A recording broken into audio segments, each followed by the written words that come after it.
is there certain franchises and of that are like popular, or people that are interested in that might just like surprise the listener? Because I'm sure it's something that we're not in day out. Yeah, no, I'll give you some that we've done in recent weeks here, just kind of, where we've had multiple clients do them in recent weeks, just kind of show the level of popularity.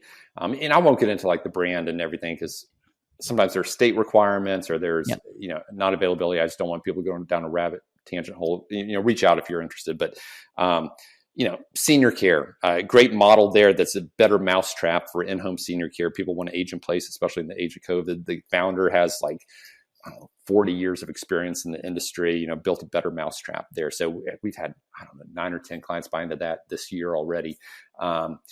Men's health, gosh, testosterone replacement therapy. It's everywhere. Everyone's got an opinion on it, but all I know is that is a fast growing industry without a dominant player until now. So we've got one that, they brought on, I think 50 franchisees in the past 2 months. They're just on fire. It's blown me away. We've had 4 clients sign up already. Neat business.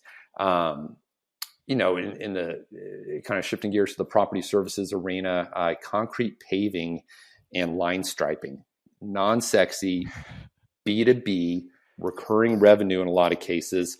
I'm actually invested in this one myself up in Minneapolis. I'm passive in that one. I've got a buddy that started it up there, but this one's been growing fast. I've had a lot of clients. I've got a client that's going to do $1 million in revenue in his first year with that one. Wow. My latest franchise purchase, I'm going to the ribbon cutting for this next Tuesday down in Delray, Florida. It's a model where the franchisor is actually going to run the business for me. I kind of worked with them on this arrangement. It's pretty rare, but there are a few franchises that will do this. So it's almost totally passive, but it's custom orthotics and footwear catering to an older demographic. And so great demographics down there around the Boca area.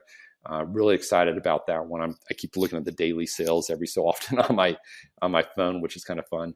But we're still doing some oil changes in some states. We're still doing, some fitness. Again, there's a sea of sameness out there, but we'll find ones in the category that we like to differentiate from others. Two last ones I'll mention. Dog training. Oh, wow. Niche business. Everybody's got a dog. Everyone needs them trained. I've got multiple clients that have bought into this one. They're just killing it. With businesses like that, I imagine that the startup cost wouldn't be 150. Like it would be about 100,000. Okay. Yeah. And what is that 100? And you're buying like a territory, and are you getting? Yeah, a couple 100,000 in population. They work with you on defining that territory, and they're running a lot of the marketing for you. They provide all the training for you, and then they're supporting you along the way. Another final one I'll mention, just to kind of cap off different categories in the kids space. Great soccer business that complements current soccer leagues. They do lessons, they do clinics. You don't have to have your own facility. You rent a facility. But this is another one you can get into for right around $100,000 all in, and that includes working capital. But private equity backed on this one. They had 13 corporate locations. They were kicking butt, averaging 1.2 million in revenue per location. They said, "Hey, let's franchise this," and it's just been growing rapidly. We've had 7 or 8 clients, a lot of young couples buying into it, and they just have a passion. It gives you a chance to get involved in the community. And there are a lot of would-be soccer coaches out there that you can bring in to lead the training. Now, if you're someone listening to this and is not happy with their job, not happy with the business that you're running, and you're just like, "Hey, I want to wipe my hands clean and potentially just go into a franchise." Obviously, this is someone that's probably different than, looking at this as an investment. They're less emotional about it, and it's probably more emotional decision when you're looking at your time as well as your money. What kind of things would you be saying, because you've coached people through this? What questions should they be asking, and what would you say to that person listening or watching right now? Yeah, I'd say first off on the financial side, you probably need to have a net worth of at least $150,000. You may be able to go a little bit lower, but I'd say if you're not there yet, that's something to kind of work towards. You just want to make sure you're comfortable stepping into the business. But I think it's, are you a self-starter? Are you willing to follow direction, from the franchisor? You don't want to go in and pretend like you're the smartest guy in the room just because you work for a marketing agency. You think you're smarter than all their marketing people. Don't buy a franchise. Just go do your thing, So I think going in with that level of humility, what I found were the characteristics of our best franchisees. When I was at Shelf Genie franchise system, we had franchise owners all across North America, and I got to see our top performers, our middle performers, those that had a little bit of catching up to do. It came down to their ability to follow the system. And that sounds cliche, but it's so true. That's why you're buying into a franchise. Follow the system, and two, their ability to work with people, whether that be an employer that people want to work for, work well with clients, work well with the franchisor, with vendors. It's the people skills, I'd say, is the other piece. And at the end of the day, it's not rocket science. If you have a work ethic and you like people and you want to build your own empire, those are some of the main things. I love it. I love it. What other questions or statements are to be made around this whole franchise business? And then I would also love for people to be able to get your contact info or the next best step if they're interested in getting the book or talking to you. Yeah. We're seeing unprecedented interest from where we sit in the industry. Our consulting business was up 30% last year. We're up 90% this year. And again, I think multiple factors. Part of it's the real estate arena, people migrating over from there. It's also, COVID caused a lot of people to question the path they're on. They've been kicking the can down the road, and they're saying, hey, now's the time to let's make a move. So yeah, you see a lot of different backgrounds, a lot of corporate executives, a lot of mid-management, but then a lot of people earlier in their career. So really, there's not a time that's too early to start. But yeah, we're seeing great interest out there, and I hear a lot of common threads amongst a lot of different backgrounds.